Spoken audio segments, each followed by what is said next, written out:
Assalamualaikum warahmatullahi wabarakatuh. Perkenalkan, nama saya Agus Indra Lesmana. Saya dari Prodi Teknologi Rekayasa Otomasi D4 tahun 2025 dengan NIM digit terakhir 113. Di sini saya mau menjelaskan video yang ke-12, praktikum algoritma dan pemrograman. Isi materi ada satu, if else dan logika boolean, dua ada for while, do while, tiga ada literasi array dengan loop, empat ada program rata-rata nilai dan tabel perkalian, lima ada parameter copy dan reference, enam ada prototipe fungsi, tujuh ada kode file HPP dan CPP, delapan ada compile dan run program via terminal. If else. If else adalah struktur percabangan dalam pemrograman yang digunakan untuk menentukan alur keputusan berdasarkan suatu kondisi saat program dijalankan. Bagian if akan mengecek apakah kondisi bernilai true. Jika benar, maka perintah dalam blok tersebut dijalankan. Jika kondisinya false, maka program berpindah ke bagian else untuk menjalankan perintah alternatif, kondisi yang diuji pada if else. Logika boolean. Logika boolean yaitu tipe data yang hanya memiliki dua nilai, true, benar, dan false, salah. Nilai boolean dapat berasal dari perbandingan seperti ini, atau dari operator logika seperti and dan or dan not. Operator boolean ini membantu membuat kondisi yang lebih kompleks, misalnya mengecek dua syarat sekaligus atau membalik nilai dari sebuah pernyataan. Dengan kombinasi if else dan logika boolean, program dapat mengambil keputusan secara cerdas sesuai aturan yang ditentukan. For while, konstanta dalam C++ adalah nilai yang tidak dapat diubah selama program berjalan. Berbeda dengan variabel biasa yang nilainya bisa diperbarui, konstanta tetap sama dari awal hingga akhir eksekusi program. Konstanta digunakan untuk nilai yang bersifat tetap, seperti angka atau batas tertentu. Do while, salah satu jenis perulangan atau loop dalam C++ yang selalu menjalankan kode minimal satu kali, karena pengecekan kondisi dilakukan di akhir perulangan, bukan di awal seperti while atau for. Ini berarti meskipun kondisi awal bernilai false, blok kode di dalam do tetap dieksekusi sekali sebelum dicek kembali.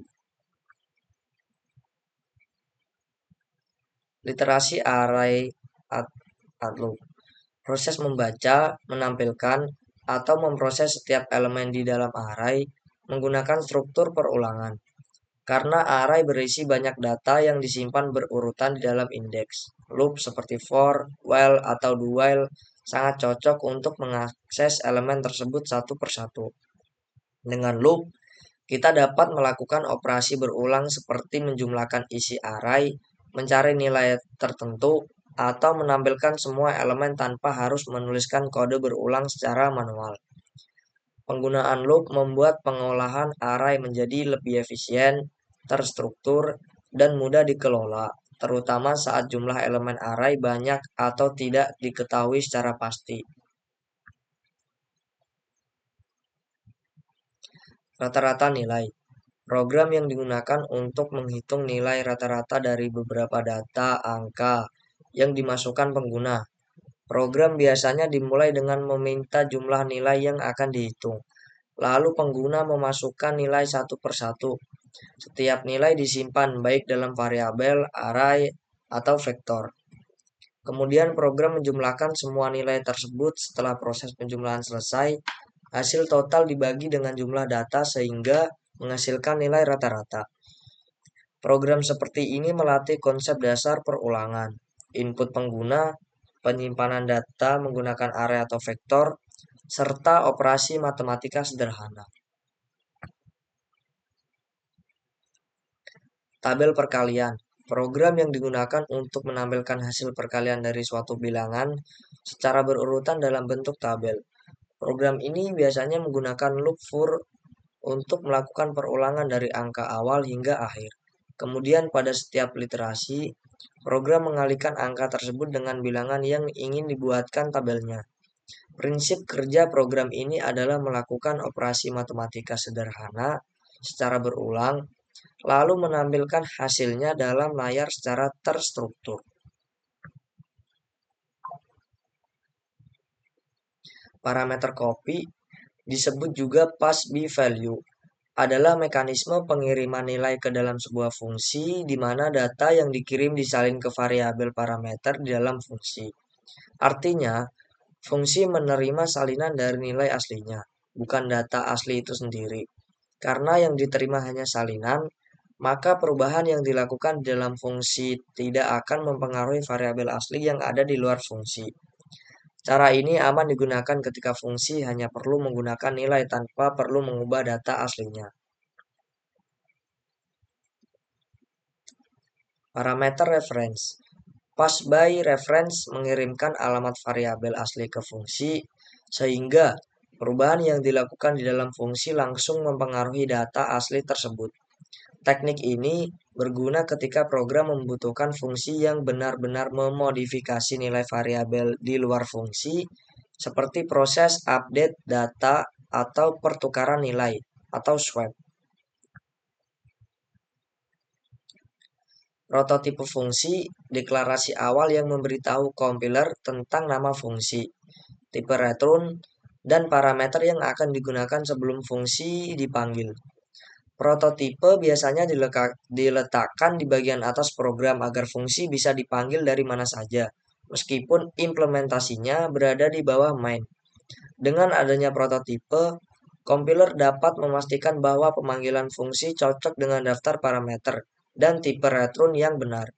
Konsep ini penting untuk menjaga struktur program tetap rapi dan terorganisasi, terutama pada program besar yang memiliki banyak fungsi. HPP.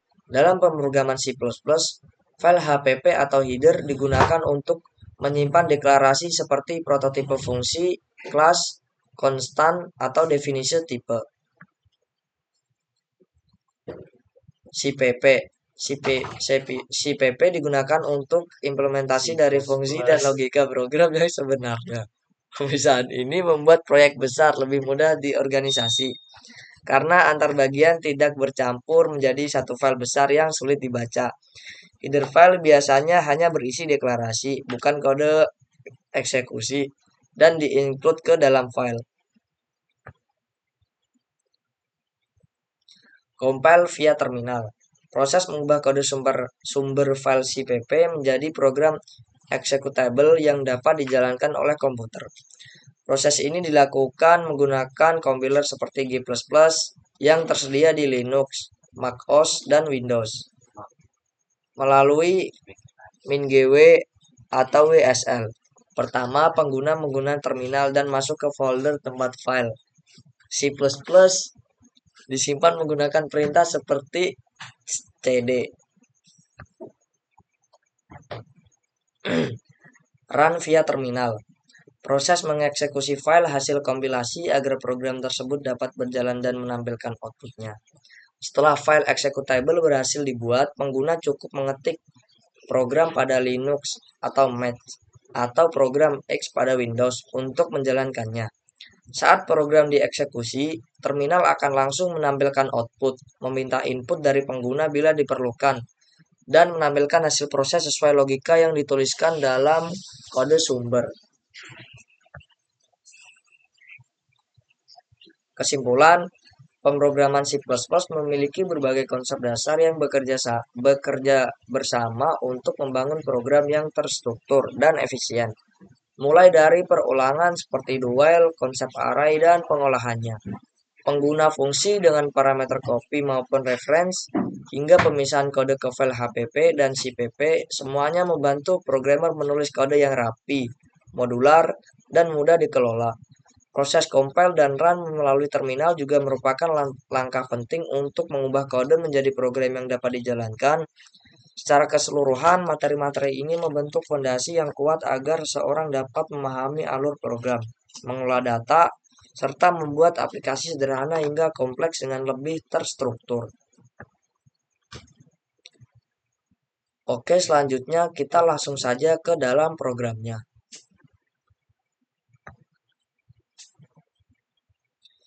Oke, di sini tadi program sudah saya buat, include ya stream, di situ ada string nama, terus di bagian bawahnya ada method member function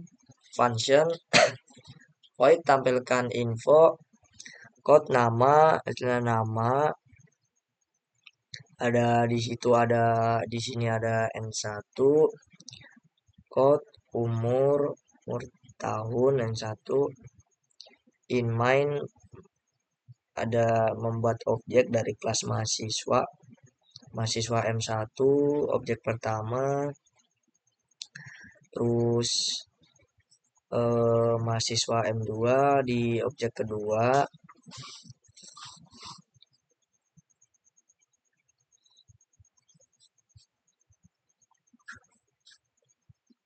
objek kedua, mengisi data dari objek M1, mengisi data objek M2, M2 nama, Budi, M2 umur, M2 memanggil metode untuk masing-masing objek, code data mahasiswa 1, M1 tampilkan info, code data mahasiswa 2, M2 tampilkan info, return 0 di sini.